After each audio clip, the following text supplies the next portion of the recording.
Happy October, puppers! It's time. It's the best time of year. Yep. Scary movies, Fall chilly is here. weather. Fall is here. Yes, super it's exciting. a wonderful time of year. All right, so you finally introduced me to a horror movie. Yeah. Quotes are important there. So we watched the movie Winchester, and I came by it because I have an obsession with Supernatural, Sam and Dean Winchester. No. She has on her license plate, driver picks the music, shotgun shuts their cake hole. Which is the rules of driving. So, but anyway, I saw the movie whenever it came out, and I was like, ooh, Sam and Dean Winchester. And then I was like, oh no, different Winchester. Kinda. Because the mom's name is Mary, which was Sarah Winchester's niece. Oh, that's right. Yeah. But anyway, we decided to watch this movie. It took us a while to find like a good scary movie to watch, and neither of us had seen it, so we were like, let's give it a shot. Stars Helen Meren, so I'm just like, oh wow, okay. Yeah, like the cast seems pretty good. The premise was really interesting. Like, I love the Winchester house. Yeah, you've told me about the Winchester house. It's an actual house. It is. Like, her story is relatively similar to the film, the way that they depicted it. They took a few creative liberties. They did take a few creative liberties. In the actual history of the house, Sarah Winchester was building to protect herself. She thought the spirits were going to kill her. So she was building this house to confuse them, not to help them cross over. Right. So she was like, I gotta protect myself, not like, oh, I'm doing good by the spirits. Yeah. But of course, Hollywood. Yeah. I feel like it would have been scarier. This is what they call based on a true story. Yeah. I feel like it would have been scarier, though, if she was like, I have to keep building. Like, they're going to get me. That's what when you told me about the movie, I'm like, that sounds interesting. Very because unique. In the film, they really focus on just, like, a handful of spirits that are after her. So just to kind of give a little bit of history on the Winchester house, as well as the movie and the family, Sarah Winchester was the heiress of the Winchester rifle fortune. Yes. So after her husband died, she had 51% of the company. At the time, she would have been the richest woman in the world. Okay. So by standards of current fortunes, it would have been close to like $600 million. So like Bill Gates' wife. Yeah. So basically, she was the richest woman in the world and still making money. Bill Gates was a widow. Bill Gates had a widow. Sorry. Yeah. If Bill Gates was a widow, he'd still be more wealthy. But she was the richest woman in the world, and she felt such extreme guilt because she was fortunate because of killing. Yeah, weapons. She was in the weapons trade. So she felt responsible for everyone who died by a Winchester rifle, and she got very into like spiritualism, which was really, really popular at the time. Okay. So like crystal ball, tarot cards, and she was convinced that the spirits of those who died by the Winchester rifle were going to come and kill her. Yeah. And the only way she would stay safe is if she kept building onto this house. Yeah.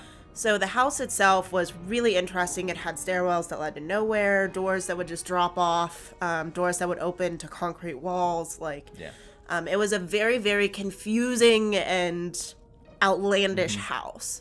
And I'll say right off the bat, that's one of my main complaints with the film. Yes, it's mine very too. Misleading. Like early on, they're just like, be careful with the house, you can get lost. Yeah, and then they don't show anything about the house. The house was an aesthetic. It wasn't really part of the story. Yeah. Which was a shame, because you easily could have made a movie just about being lost in the house. Well, not only that, but the story also took it as to she was building complete and comprehensive rooms. These rooms all made sense, and they didn't. So in the real house, they didn't make sense. Okay. There were rooms that would get smaller as you went into them. They were nonsensical. So the fact that in the movie, she is building these rooms, and as soon as those ghosts leave, they tear it down and they build something new. That is not what happened. She would continually build nonsensical rooms. Okay. And I was a little upset that they didn't show more of those crazy rooms. They showed the stairs that lead to nowhere and the door that drops off. Yeah, those were the only things that they showed that were like weird. Right. And like, it's a beautiful house. There's so much you could do with it. Yeah. But they decided to just go with a simple like ghost story. Yeah. And not only that, they made her into someone who is with it. Yeah. That makes sense. Like, the whole point of this movie is they have this psychiatrist that's coming to check on her mental status because they want to take the 50% of the company away from her. And he just doesn't really see that she's not sane. Yeah. Like, wait, does that make sense? He saw that she was sane. She was making sense. That she wasn't crazy. So he's our main like, character, played by Jacob Clark, the doctor. Yeah. He, it's more about him. Yeah, because he's just was supposed married to like and died by get the money a Winchester transferred rifle. to a company. Yeah. Get But the rights handed over. he was actually shot by a Winchester rifle and was dead for a few minutes. So he technically died by a Winchester rifle. So he was almost destined to go to this house, according to the film. He's also like the loophole to the entire plot. Yeah. The chosen one. Yeah. For lack of a better term. Which I didn't hate. The one thing I can say that I really liked about the movie, the reason I wouldn't take it out back old Yeller style, is because it did wrap everything up. Yeah, it's a compact story. So it left you wondering in the beginning, because you see him like poisoning himself, taking drugs, which at the time would have been poison, low doses of poison, and just him talking to this woman who's very clearly dead. Her picture's in a locket, and he's just like, you can tell he's had it. Like, he's seen some stuff, and he just isn't with it anymore. And then he keeps playing with a bullet. So it's just kind of like, okay, what does that mean? And then little by little, you piece together his story, and they give you little bits, and it kind of wraps up really pretty with a bow, you know, by the end. You're not really left with too many questions. This movie reminded me a lot of Haunting of Bly Manor, I'm afraid. Yeah. But I still enjoyed it more than Bly Manor, despite having not finished Bly Manor. I know we're 4 episodes in. We just Googled what like, happened. But we were reading reviews, and everyone was like, what? A horror movie where no one dies? And it kind of felt bad because 2 people actually die. And we're just like, I guess they didn't matter, but whatever.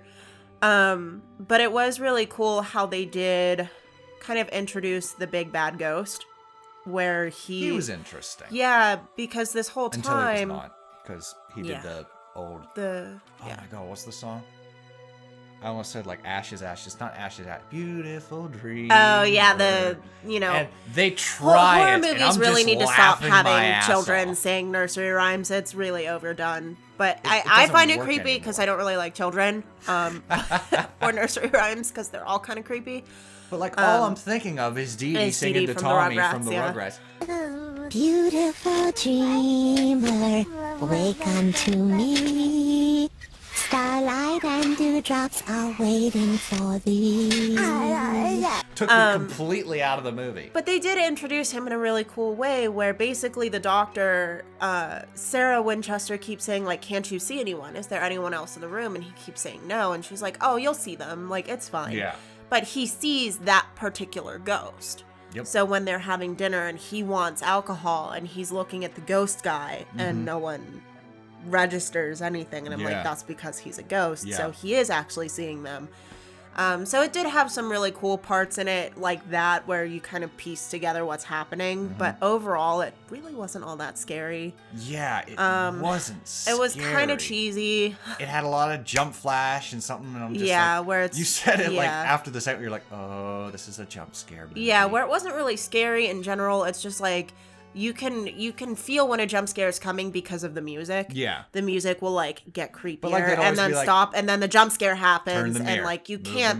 Turn the mirror. I know, and I was like, he's gonna be in the mirror. I hate mirrors. They did it, like, 4 times to prepare you a jump scare's about to happen. Yeah, so, like, Not they definitely... in the way you think, but still there's a jump scare around that time frame. So it was very, to me, blatantly obvious when they were going to try and scare you. Yes. But the overall movie itself wasn't very scary. No. Honestly, if I was going to make the movie, I would have killed the kid. Okay. Not because I don't like kids, but because they set it but they set it up for that. Yeah. Where the ghost is possessing the child. Yep. And he already tried to kill him a few times, and it's just like, oh no, everyone miraculously saves a child. And it's just like... I feel like that would have gone more into the Winchester curse. It would have made the movie more believable. Okay. Rather than like, it's a curse, but it's not going to affect us because Sarah's awesome. So when he like walks out the building, you'd let him like fall to his death? I would have had the doctor not make it in time. Okay. So and then you just have like this dead kid. Okay. Because to me, that'd be more impactful. That's more horrifying than what they did. Okay. But it's also, definitely think they should have included more of the house. And just Absolutely. like you said, having them wander the house and get lost and confused, and that'd be really scary. Like, that would be. Like, the anxiety, the Yeah. madness. Like, they're going in circles. And it's just like, because that is being the purpose trapped. of the house was Yeah. nonsensical. I It's think confusing. the house should have been more scary than the ghost. The ghost, fine to Yeah. have a villain if you really want one, but it's And not needed. I don't know why they made Mary, Sarah Winchester's niece, why they made her so like, my aunt is great. You follow her rules. She's a fantastic woman. Because in real life, Sarah Winchester did leave her house to her niece Mary, who like within the week sold it to the highest bidder. Oh, that's funny. She was just like, I don't want this. Yeah. Like, she wanted nothing to do with the house. So, and within the same month that Sarah Winchester died, tourists were in her home. Yeah. I think that would have made it interesting. To I'm have, usually not yeah, fond of this, well, to like, have twist Mary, villain. well, to have Mary be like, she's crazy. Like, because you kind of get to that point when the doctor is like, your son needs to go to a hospital. And she's like, Sarah is just like, no, he doesn't. Keep him here. Keep him safe. And she's kind of now in between, like, do I take him to a hospital or do I leave him here? Exactly. So, and she starts to question her aunt and her aunt's motives. I think that would have been way more better. Way more better? Go for Yeah, it. We're here I'm now. that interested in it. I just think it would have been better if that was consistent throughout the movie. If she's questioned her aunt's motives throughout the film, rather than just in that moment. I agree. So overall, I'd give this movie a somewhere between Take It to the Shelter and Worth a Walk. I would feel walk like I'm more it to the lenient shelter about this because it wasn't Haunting of Bly Manor. Yeah. Like, its scares were more well-timed, whereas Haunting of Bly Manor would go, like, straight romance or tragedy. Yeah, or, and like, it just didn't really work all and that they'd be well. like, oh, right, we're We're supposed a to horror scare movie. people. So they'd scare you, like, once every 45 minutes. Yeah, it was pretty bad. I would walk this movie to the shelter. Walk this movie to the shelter. Like, Okay. I definitely think that it's worth watching, but only once. Like, I wouldn't buy this movie or own it, but I do think it's worth watching. It was an enjoyable hour and a half, you know? This was made by, like, the Spelling brothers. They're German which brothers. really haven't made a very good movie. I haven't seen any of their other movies, but the movies that they've made, like, they made Jigsaw, which many consider is, like, one of the worst Saw movies. Yeah. They made, like, Daybreakers or something like that. Ooh. Which, yeah. I don't know if you've seen that, but, like, they're all just, like, horror movies that you can just walk to the shelter. Yeah, you just take them, like, they're not terrible. Like, I've definitely seen worse, but they're also just not And, one like, that... I'm not a horror guy. that I would begin go, with. whereas I am. I One day, love horror. she'll get me into a horror movie that I'll be like, Yeah, I love horror. I'm just like, and just trying to find one that's actually scary anymore is really rough. So if you have any suggestions on actual scary movies, plop them in the comments below. Yeah, Because why not? I would love to actually be scared. Keep in mind, 2 hours is my limit. Yeah. A lot of people like to watch long movies. They like to binge watch. I don't even binge watch. Well, because that's the thing. Like, Stephen King movies, yeah. I feel like have a lot of actually scary moments, They also have intermissions, though. but they are long. Yeah, because, like, I remember the original television series, It. You're Yeah. supposed to take an intermission between the kid arc Well, and the because adult they arc. do that in the book, too. There's, like, an Exactly. intermission. But, like, Rose Red, fantastic movie, but it's, like, Okay. 5.5 hours long. Oh, boy. Yeah, it's a long one. We'll try. No promises. So, No a few promises. sittings. But yeah, if you have any scary movie suggestions, or if you've seen Winchester and you really loved it, or you really hated it, let us know what you think in the comments down below so that we can talk about it. And we'll see you some more Halloween October goodies. Yes.